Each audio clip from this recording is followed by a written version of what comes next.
Does anybody out there know that for the first time in American history, the U.S. Army was used in a war operation against the American people? Yes.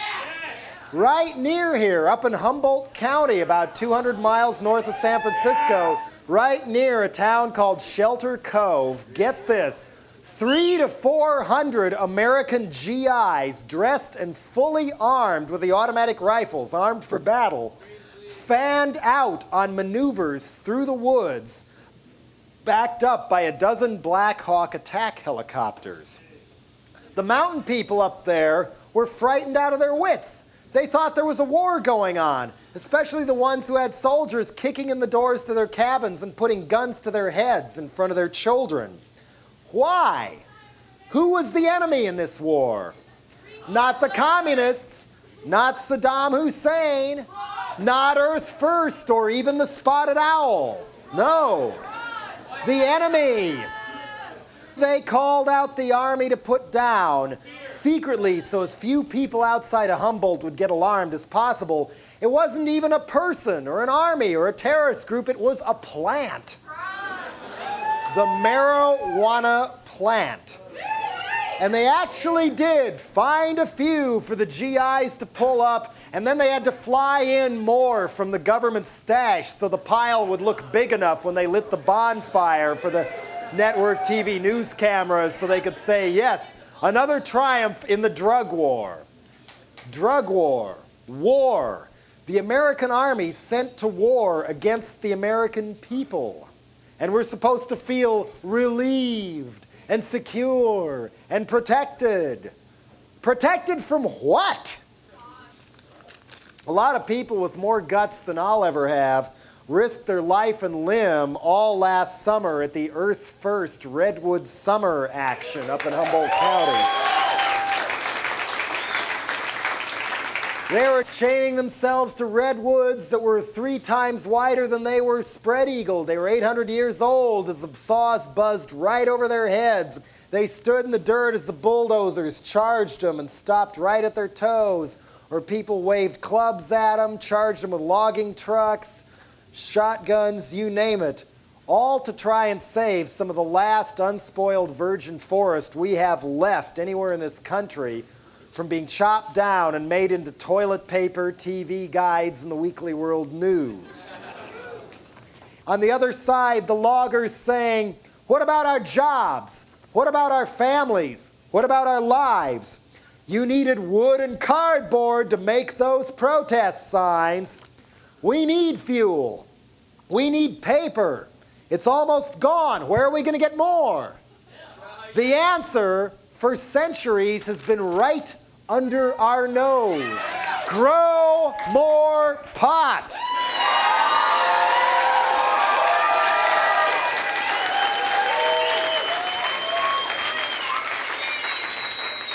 If we're serious about saving the earth, saving the ozone, and our freedom to go about saving the earth and the ozone, we should start by paying all those dirt-poor coca farmers in South America and out-of-work loggers in Fortuna and Eureka and Midwest family farmers and Rust Belt families too to all get together and grow more pot.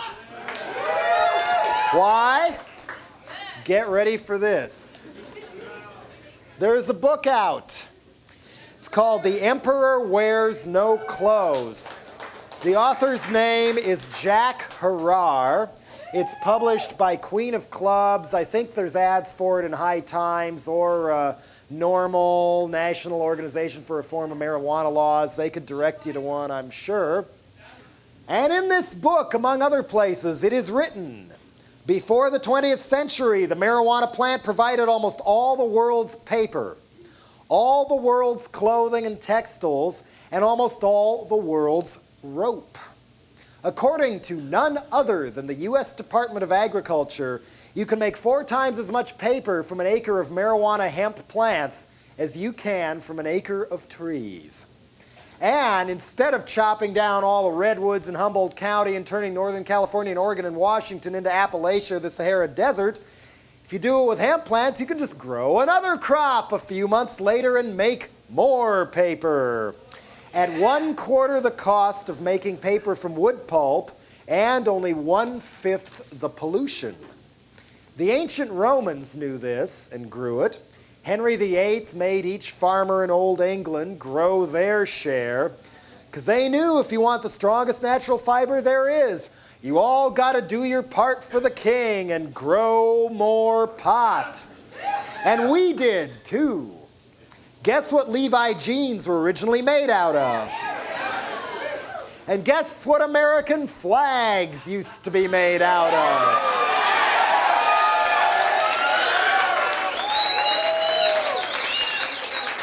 And guess what the early drafts of the Declaration of Independence and the Constitution were written on?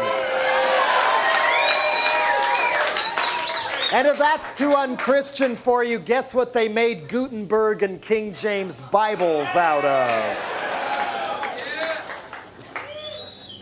Guess what you can use to power a car? You can get at least 4 times as much cellulose to make gasohol or methanol from hemp stems as you can from a corn stalk, which along with solar energy would be a great way to avoid dying for oil in Saudi Arabia. In the 20s and 30s, most American cars and farm machinery had the option of running on gas or on methanol. Most racing cars still do run on methanol. And George Washington and Thomas Jefferson grew cannabis on their plantations and smoked it too. In the 1760s in the American colonies, you could even be jailed for not growing pot, because that was part of the key to become economically independent from Britain. Hemp was legal tender in America, a substitute for money from 1630 clear up until the early 1800s. And hemp seeds are a great source of protein, better than soybeans, and it's cheaper than soybeans too, or so says the U.S. Department of Agriculture. Marijuana is legal for medical use in 34 states. Used to treat glaucoma and pain caused by cancer. You can digest more protein out of a hemp seed than a soybean seed. It's even shown some signs of being able to combat herpes. And guess what kind of a parachute Mr. Drug War Junta man himself, George Bush, used when he bailed out of that bomber in World War II. Hemp was illegal by then, but farmers were briefly ordered to grow it again in this country for the war effort and all, and the U.S. Army had their own stash all along in the colonies and the Philippines. So, how did everything get turned around so damn bad?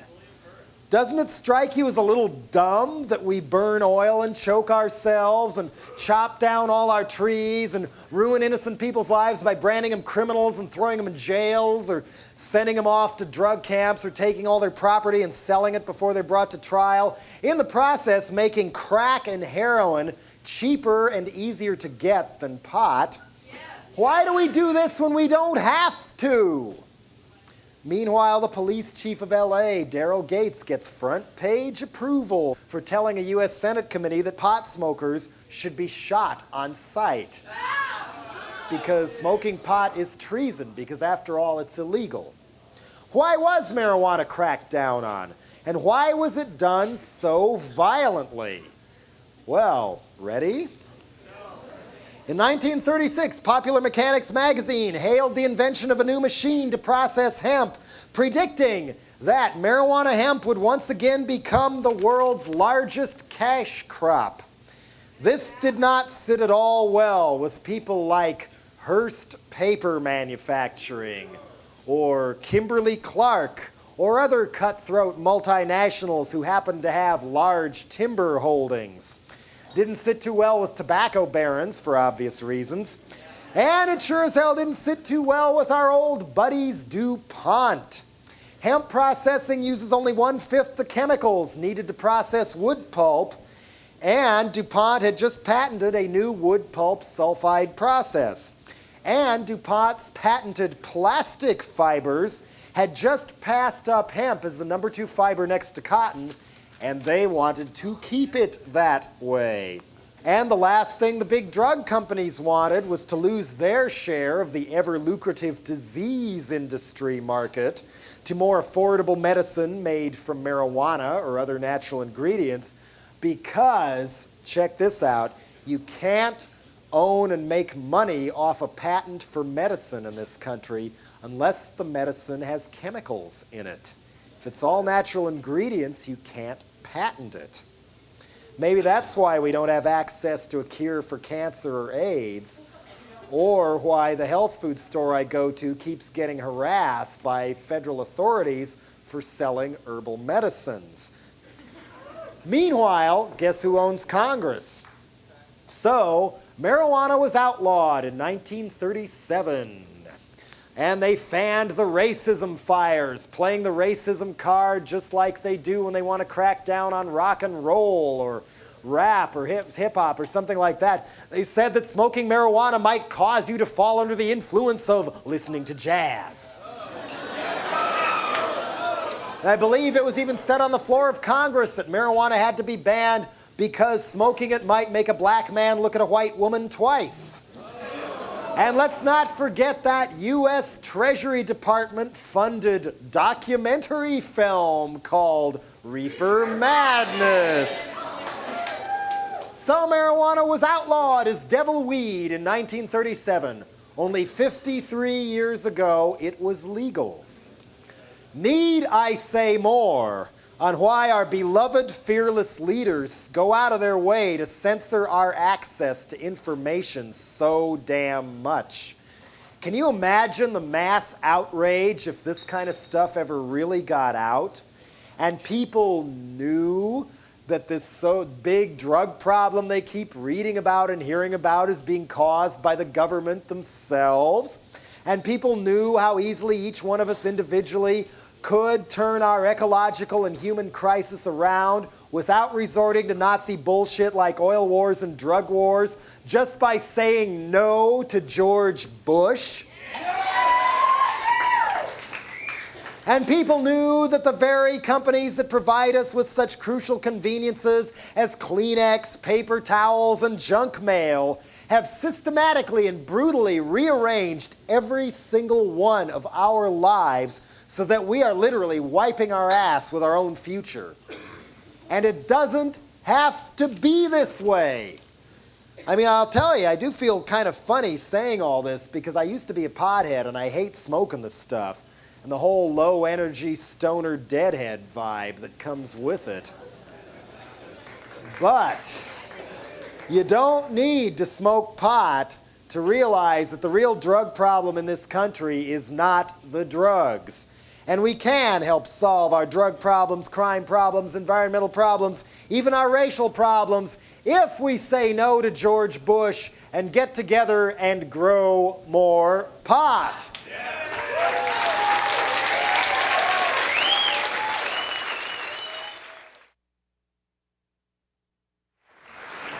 Ever thought of what a sadomasochistic culture we really have? How much of our emotional pulse really revolves around pain? How many people cling to grim religions based on torture, afraid to break the cycle out of fear of the unknown? It's so much more secure just to hate your own guts. Break down, kneel down, confess, and think of all the horrible things that are going to happen to you if you don't confess. It's a crime to open your eyes. It's a sin to look around and explore too far. Threats from above keep people whipped. Sadomasochism on a stick. And what do we talk about at parties to get attention? Pleasure? Love? We talk about pain. Like showing off the busted leg to the chums in the locker room or at the ski lodge. Or, look at all these gnarly scars I got when I wiped out on my skateboard. War wounds, pain, the proof of purchase of adventure. I crashed and burned, therefore I am alive. When was the last time you heard someone reminisce about the orgasm they had the other day? What kind of reaction do you think they'd get anyway? So far I hear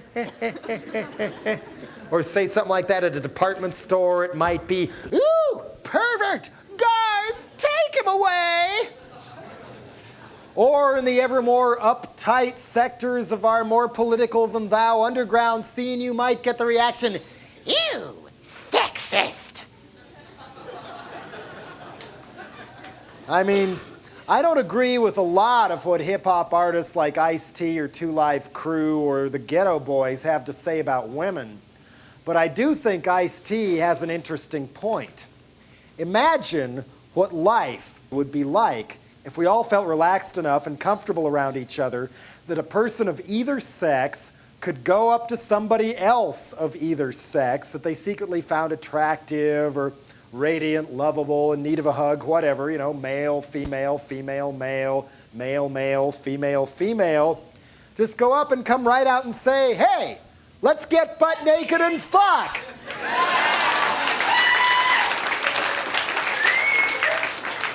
And if the other person responded by saying, no, I don't want to, it wouldn't be such a big, tense, shattering, horrible, degrading deal because the stakes wouldn't be raised so damn high that rejection wouldn't hurt so bad that the other person couldn't just immediately say, oh, okay, that's fine, let's just be friends then. Sure would eliminate a lot of uptight, stupid games. And that, to me, is why so many artists and rap and rock musicians who deal openly with sex and sexuality are being treated as political subversives.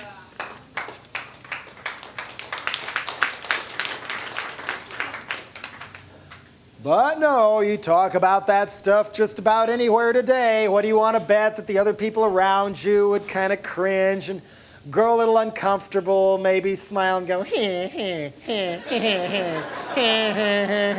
hunting frantically in the corner of their eye. Won't someone change the subject to something, anything else? It's just too taboo to talk pleasure in this arena.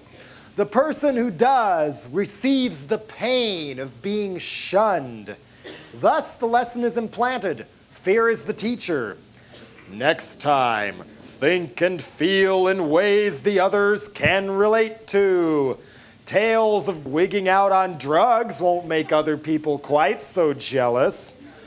Don't fight the current or you could be swept out to sea. Remember what sells versus what is untouchable. Avoid the hurt that comes with feeling icky.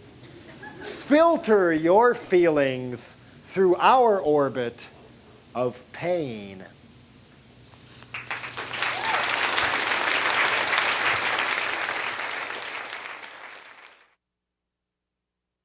It's time to talk about censorship. So, Two Live Crew got off in Florida. No cheers. And in spite of some unfortunate outcomes in our so-called elections, two of the most horrible people, Bob Martinez in Florida, who arranged the Two Live Crew bust, although he now may get Bennett's job, and Clayton Williams in Texas, did not get to become governor after all.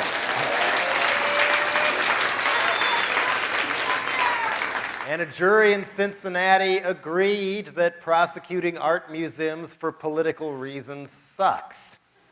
But how much is this really going to solve? You think we turned the corner?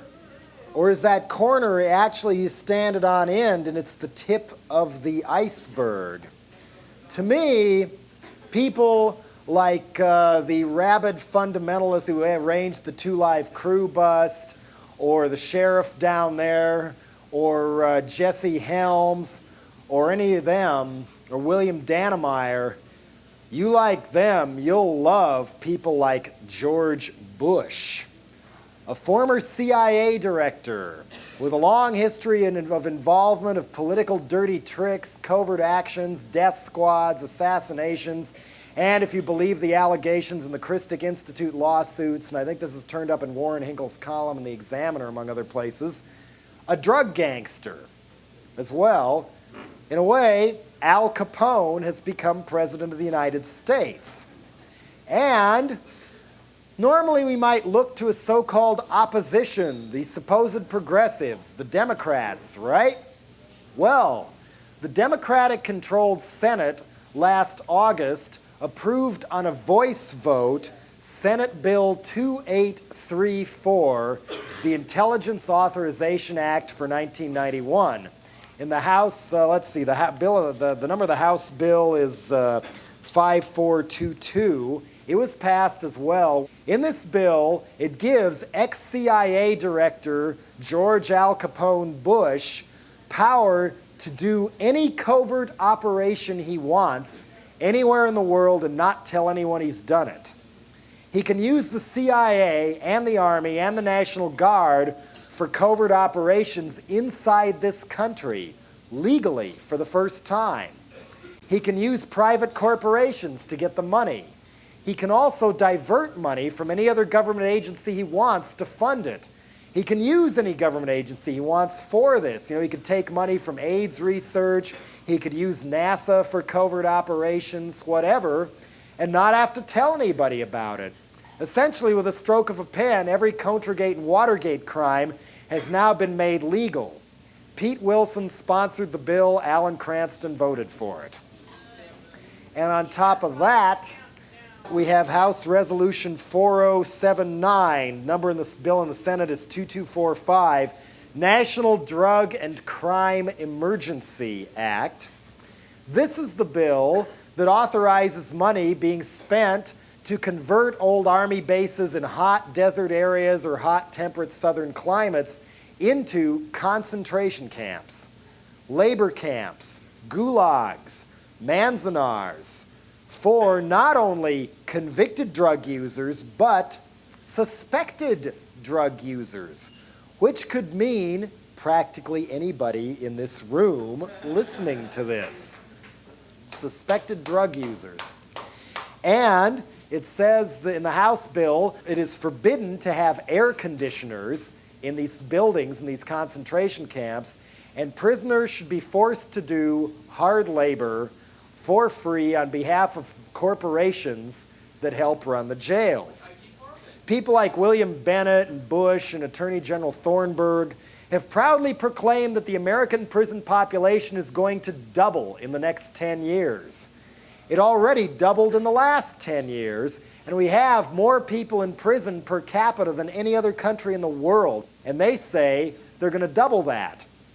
And keep in mind, covert operations doesn't just mean planting a bug in the lampshade in someone's bedroom.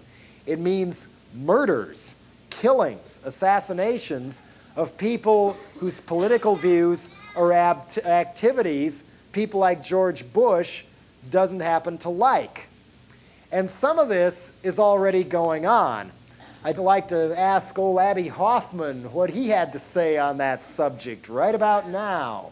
Basically, what we've seen is a revival of what was called in Nixon and J. Edgar Hoover's days COINTELPRO, which meant things like surrounding the Black Panthers in Chicago's apartment building and machining gunning them to death through the walls, claiming self-defense. And the guy over there mentioned Geronimo Pratt, a leader of the Panthers in Los Angeles, who has been locked, unless he's out of solitary now, in solitary for years and years and years for saying that he didn't commit the murder that he claims people set him up on. He's not even allowed to talk about it. There's also a guy who tried to call a press conference right before the 1988 election saying he was Dan Quayle's old dope dealer. Yes, imagine smoking pot with Quayle. I'll say this, I sure wish he was president right now instead of Bush. I'd much rather have a dumb Nazi in charge than a smart Nazi who's bent on starting World War III just to enhance his oil accounts. Anyway, this guy, maybe he was a nut, maybe he was just talking off the top of his head, but if he was, why was he then thrown in solitary until after the election and has been denied parole ever since? And keep in mind that up in Humboldt County, GIs are sent for a war operation against the American people, putting guns to people's heads in their cabins. Or Earth First, a car carrying Daryl Cherney and Judy Berry, two of their main activists in Oakland, blows up. And I suspect they were probably supposed to blow up too, but they survived. And Daryl is now out of the hospital and living in fear of his life, occasionally performing. Last I heard, Judy Berry was still in the hospital, and only last August it was determined she might be able to walk again. Oh, good. Okay. Well, I stand corrected. Good. Anyway, and some rumors up in Mendocino County from the Earth First people were that they found plainclothes Mendocino County sheriff deputies standing in the crowd when the bomb went off. Instead of the usual half an hour to respond, the Oakland police were there in 5 minutes. They announced they were going to charge Judy and Daryl with blowing themselves up, which they still haven't done, but you wonder who did that. Cherney seems to think it was the timber companies, since they were also IWW members trying to organize non-union workers in lumber mills. But you also wonder whether somebody like Bush might have had a hand in this. Somebody who has no trouble with rubbing people out on any kind of a scale. Another thing that's not being reported right now, you'll notice how little a lot of this is being reported, is Bush has lied about the body count in Panama, big time. He claimed, no problem, 24 Americans dead, 200 Panamanians gone, big deal. Well, that's still pretty outrageous to me.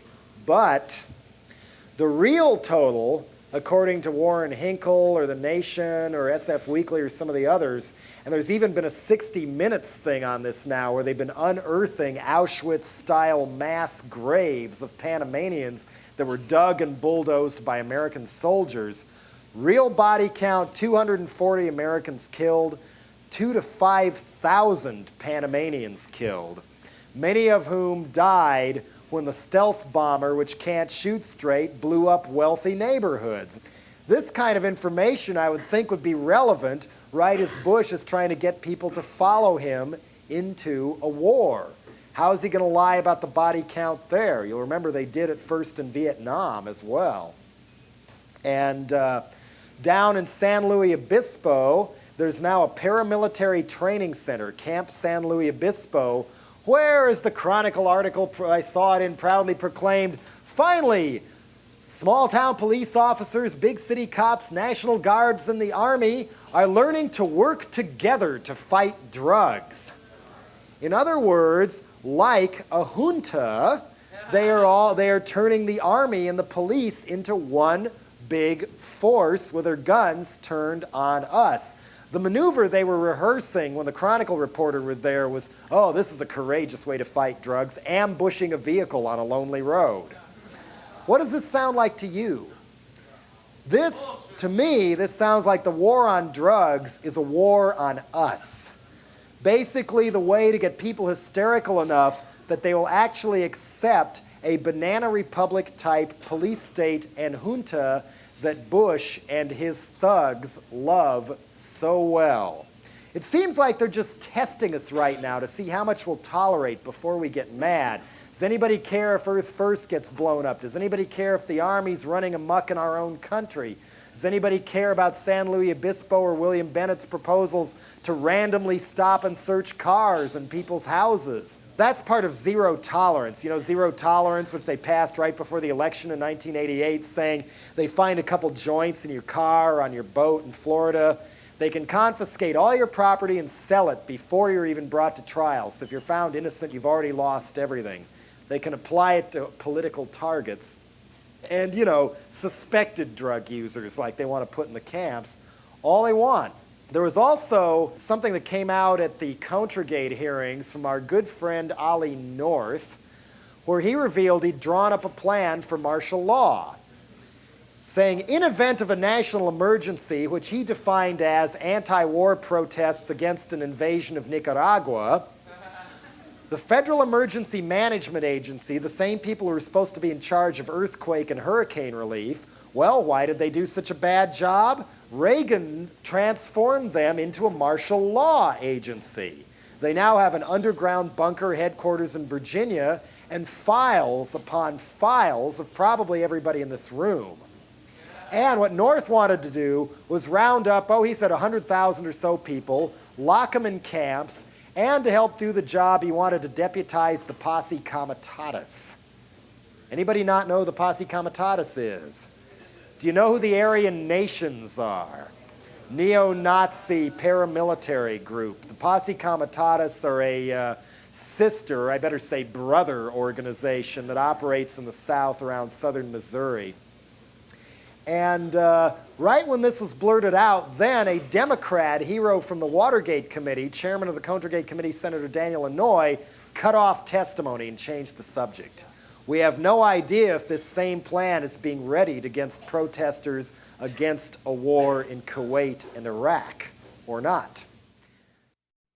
The FBI is already getting into the act as well. Some of you around here may know about Jock Sturgis, a renowned photographer. His style is kind of high fashion, a little bit slicker and dreamier than Richard Avedon, but kind of the same kind of style photos, often of people who are nude, sometimes in nudist camps, sometimes children taken on commission by their parents. These have been shown in galleries all over the world. Well, San Francisco FBI pulled up to Jock Sturgis's place with a moving van, knocked in the door, walked off with everything he owned. Everything he owned. They had no warrant, but they took all his photos, all his negatives, his originals, all of this special kind of paper he used to process his prints so they'd give it that specific Jock Sturgis look. They took that, took his computer. They even had it on the list to take his clothes and his cat. But they decided to leave that behind. And to this day, Jock Sturgis has not been charged with a crime.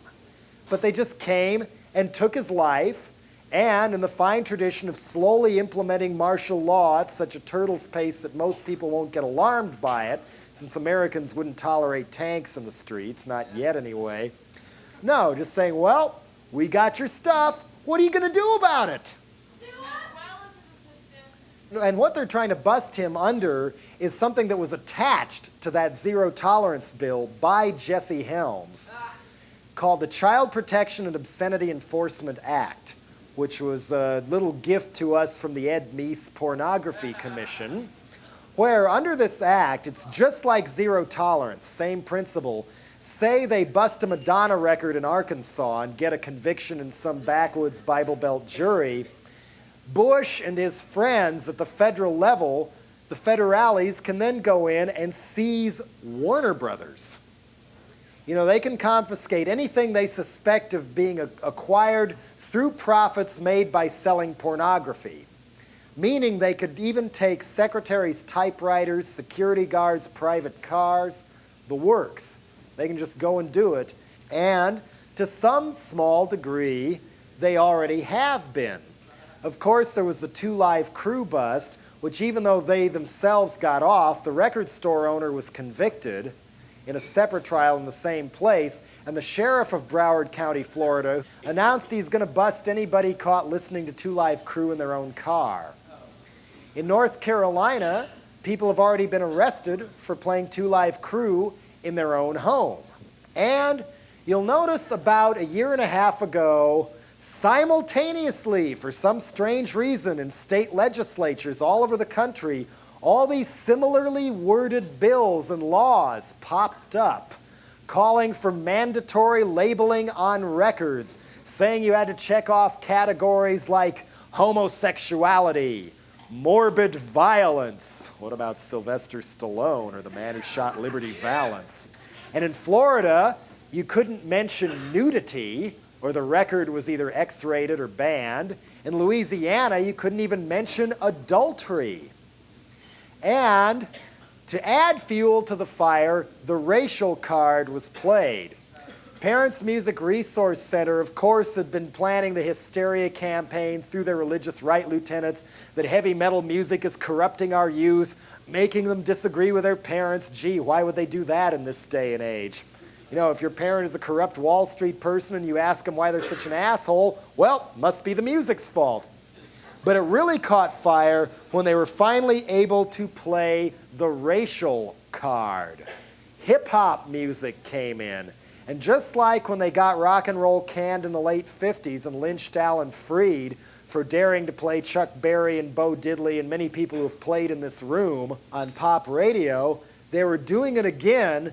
There was even one example of how the racism card was used is the Rap Rage cover story that ran in Newspeak magazine with Tone Loc on the front.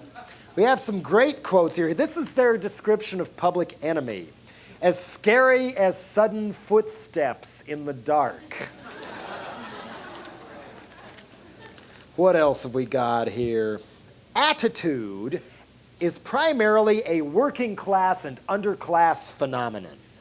A response to the diminishing expectations of the millions of American youths who forgot to go to business school in the 1980s. This was not some grumpy George Will column, although he trumpeted in later, and Tipper Gore and Susan Baker around the same time got to run a My Turn column in Newspeak, blaming Run DMC and Tone Loc for the Wilding incident in Central Park in New York because one suspect was singing one of their songs on the way to jail. It all fit in. It was all a little bit too well choreographed, if you ask me. And then, lo and behold, the major labels, being the chicken shit, money-grubbing scum fucks that they are,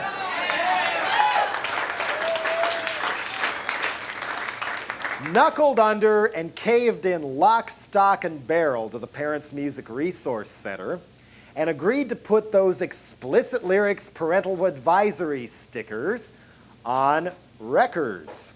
Mysteriously, all these bills went away from the state legislatures almost overnight. It was a power play run by the Parents Music Resource Center in cahoots with their friends on the religious right. Tipper Gore has claimed to my face on Oprah Winfrey that they have no connection with the religious right. But some of their lieutenants include people like the Eagle Forum. You know who the Eagle Forum is? You know who Phyllis Schlafly is? One of the most powerful behind-the-scenes ultra-right-wing people, the one who's mainly responsible for getting condom machines taken out of college dorms, trying to get all sex education taken out of public schools, except maybe teaching women that having an abortion or premarital sex will make them all diseased later on. The Eagle Forum also wants driver ed taken out of public schools. Mention of the UN taken out of public schools because talking about the United Nations is unpatriotic. And basically, Phyllis Schlafly got started in the mid-1970s. When I was in high school, I read a report in the Colorado Daily about her then. She was funded by insurance companies to try and stop the Equal Rights Amendment for women because insurance companies didn't want to have to pay out the same amount of premiums to women and damage claims to women as they did to men.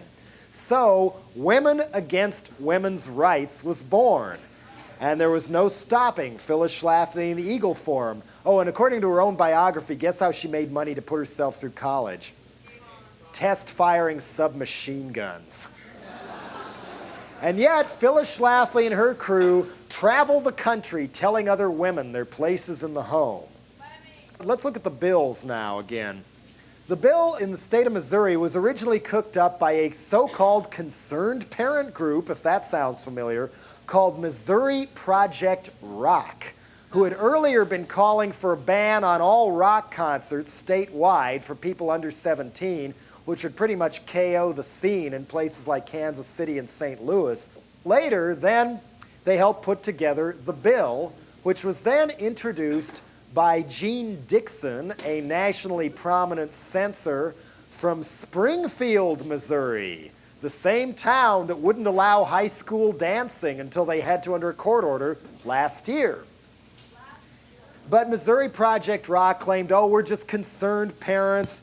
We want truth in packaging, truth in labeling, meaning if Tipper Gore says it's bad, it must be bad.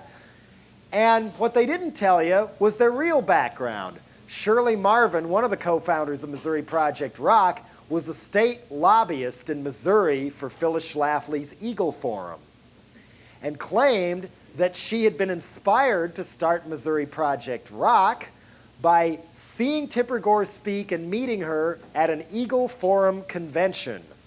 And yet Tipper Gore denied to my face on Oprah Winfrey, right after I caught her lying about something else, that the PMRC and the Eagle Forum have any connections. And the other co-founder of Missouri Project Rock turned out to be Reverend Shane Westholter, who, according to an article in the Village Voice in New York, sent their reporter either a book or a tape, I can't remember which, on why the Holocaust never happened and Hollywood is promoting too much race mixing. Remember the religious right demonstrations against the Last Temptation of Christ, saying that there were too many Jews in Hollywood? Well, some of those same people trace back to folks like Reverend Donald Wildman in Tupelo, Mississippi, who has become so powerful behind the scenes, he got a Madonna Pepsi commercial that Pepsi had put $10 million into, nuked with a phone call. They never ran it because Wildman threatened Pepsi. Wildman the Wild Man.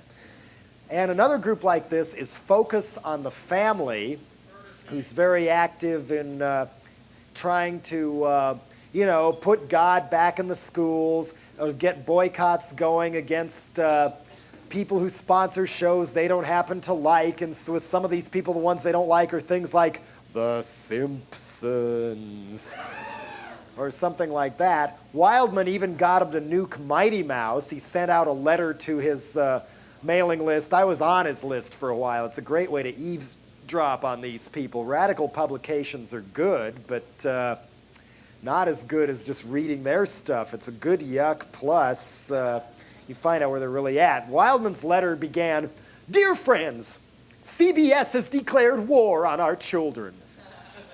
All because Mighty Mouse sniffed a bouquet of flowers and it went up his nose. Therefore, he was promoting cocaine abuse on TV. And as a result of this, when they reran that episode, that scene was cut.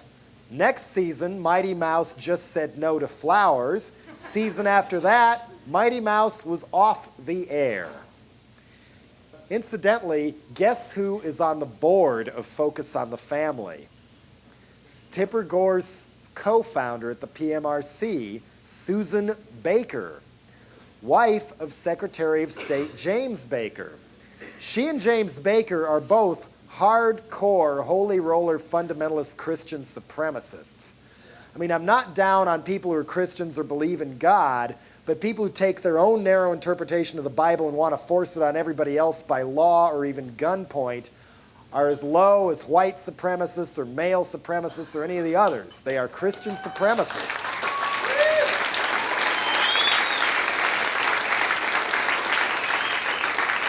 Susan Baker has told the New York Times, quote, "I am God's instrument," unquote. And her purpose in life is to, quote unquote, live out the gospel.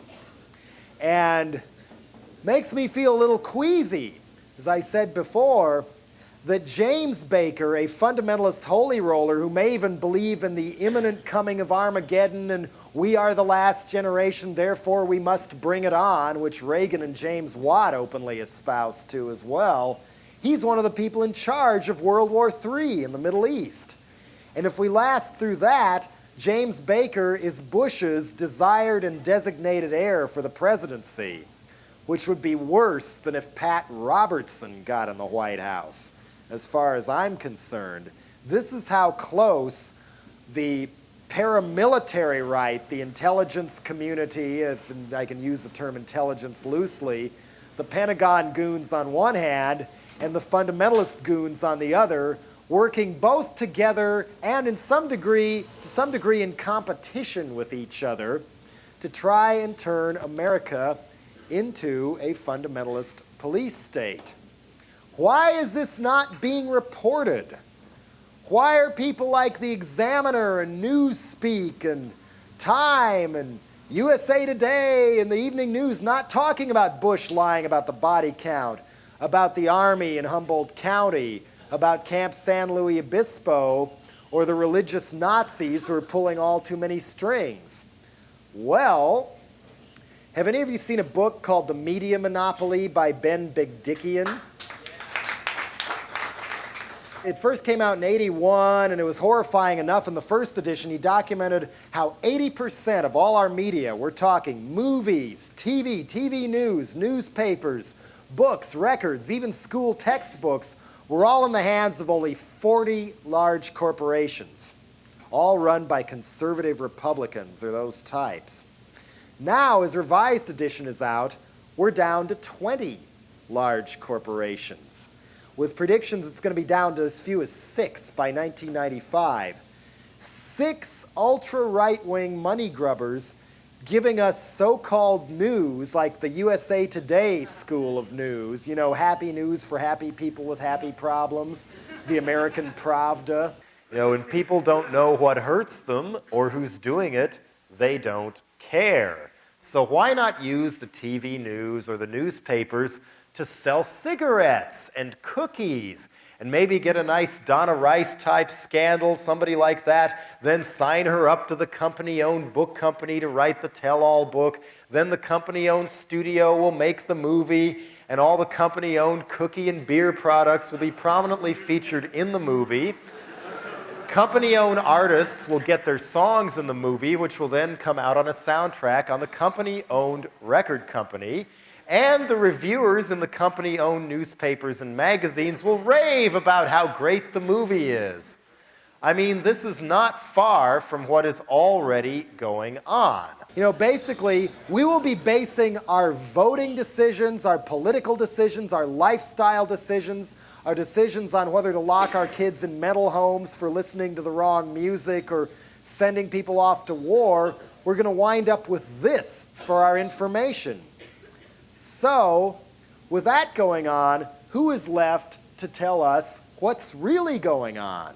There are some other good news outlets. Some magazines I like include, nationally, there's The Progressive, The Nation, Multinational Monitor out of Washington, D.C., Utne Reader's a good one. In spite of how yuppie it's looking these days, Mother Jones still has some good information in it.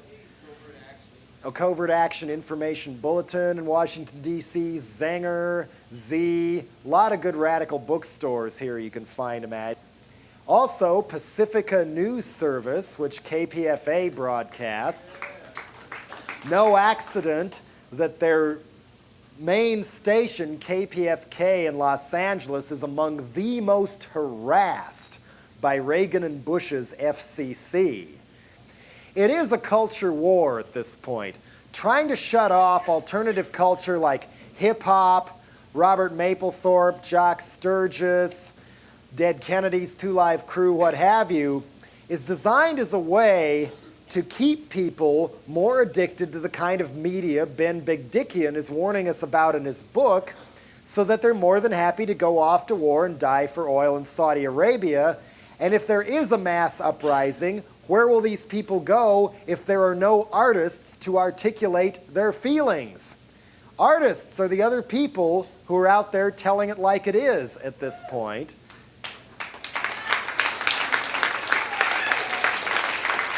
And consequently, they're being hit the hardest. So there is a culture war going on. Patrick Buchanan, of all people, even came right out and said it in a column he ran in the Washington Times last June, where he said in so many words, this is kind of this isn't his exact words, but it's close to it, that now that the Reagan Revolution is complete politically in the 1980s, we must cement it in place in the 1990s with a cultural revolution. His idea of a cultural revolution is to wipe out what he called smutty and dirty and lewd art, using almost the exact same words to describe it that Hitler used in the 20s and early 30s, saying we had to crack down on that sort of art because it was weakening the Aryan race. Substitute family values for Aryan race, and you have Bush, Tipper, Buchanan, and those people.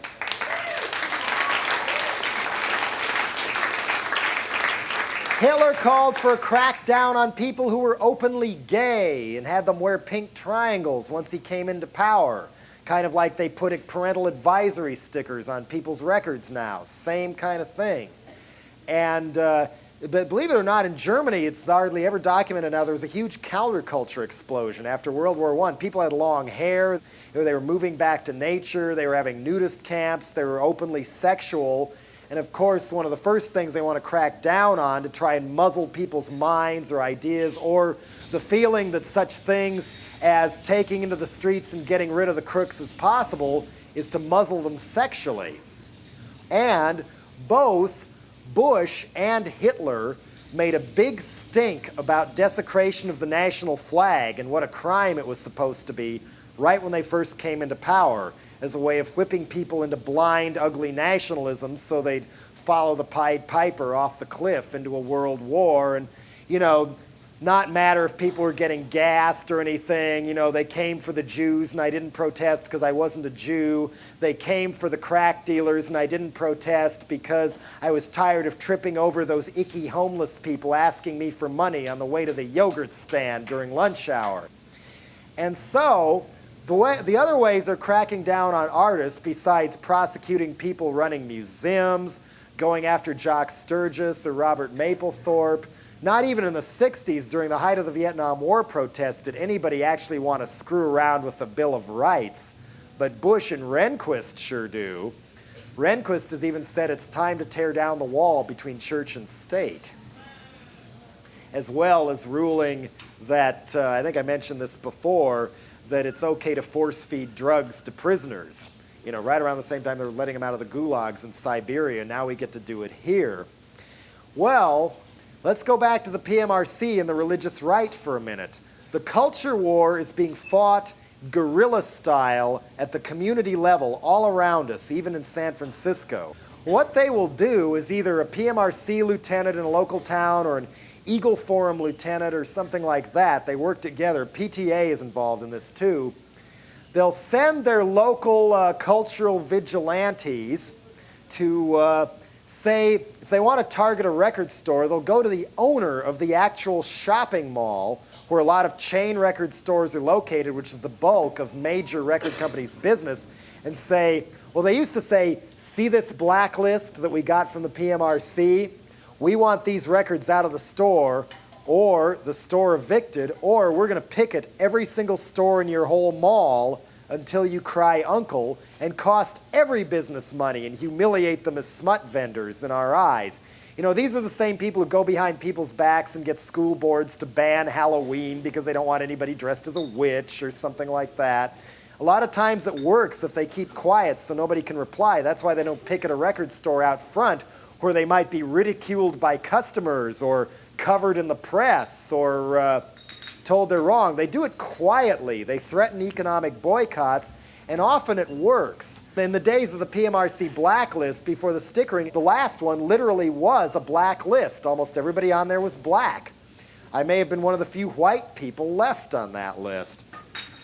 Now, with the record companies themselves doing the dirty work for them, these same lame major record companies who didn't even bother defending these stores when they were getting attacked by the old biddies. They could have sent artists to do autograph sessions or something like that, promoting free speech, but instead they told them not to talk about censorship in their interviews, and only a few people have. So, there are still ways to fight back against these people. Number one, as much as you possibly can, support independent record companies and artists.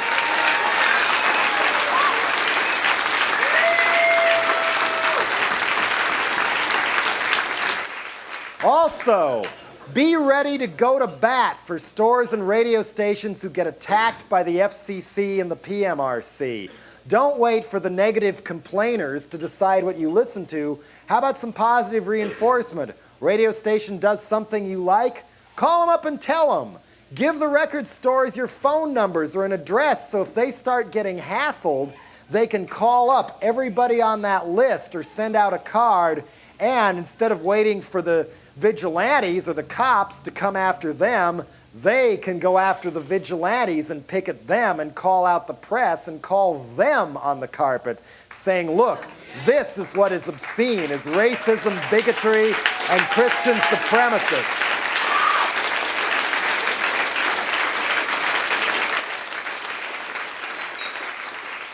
The last thing our militaristic banana republic wannabe government wants is people getting together and quit fighting with each other and starting to fight back because they know there's more of us. We're the ones who buy the records, not the fundamentalists. We have the power of the purse. You know, if you go to a chain store, like what happened in Columbus, Ohio, a kid wrote me a letter saying he tried to buy my No More Cocoons spoken word album, a spoken word album that one of his friends had bought a couple months before, and he was told he was too young to buy it. He was carded. He had to be 18 to buy No More Cocoons. And he said, well, why? What's going on here? He asked to speak to the manager, and the manager said, oh, well, he's kind of embarrassed by this point. It was an upper echelon decision made behind closed doors. You know, meaning they probably were meeting with an Eagle Forum or PMRC lieutenant. So then he went through the bins, seeing the other 18 to purchase stickers, and of course there was Two Live Crew, Ice-T, NWA, Public Enemy, and Henry Rollins, SNFU, Big Black, Butthole Surfers, and I looked between all these names, and it turned out every single record I've ever made that has my name on it had an 18 to purchase sticker on it, whether or not I uttered any of the 7 words you can't say on television. In other words, it was my name and maybe the ideas or what the records represented that they're trying to get rid of. So what happens if a store does that and kicks out the independent records and whatnot? Well, you ask to speak to the manager. Pull out a big old wad of bills, preferably 20s. See this, Mr. Manager? I was going to spend all of this on a lot of records in your store today, but because you refuse to carry this record that I want because you're kissing ass to Christians and being chicken rather than fight the police for bad laws, well, I'm going to take all this money and go down the block and spend it at the cool store who stocks independent records instead.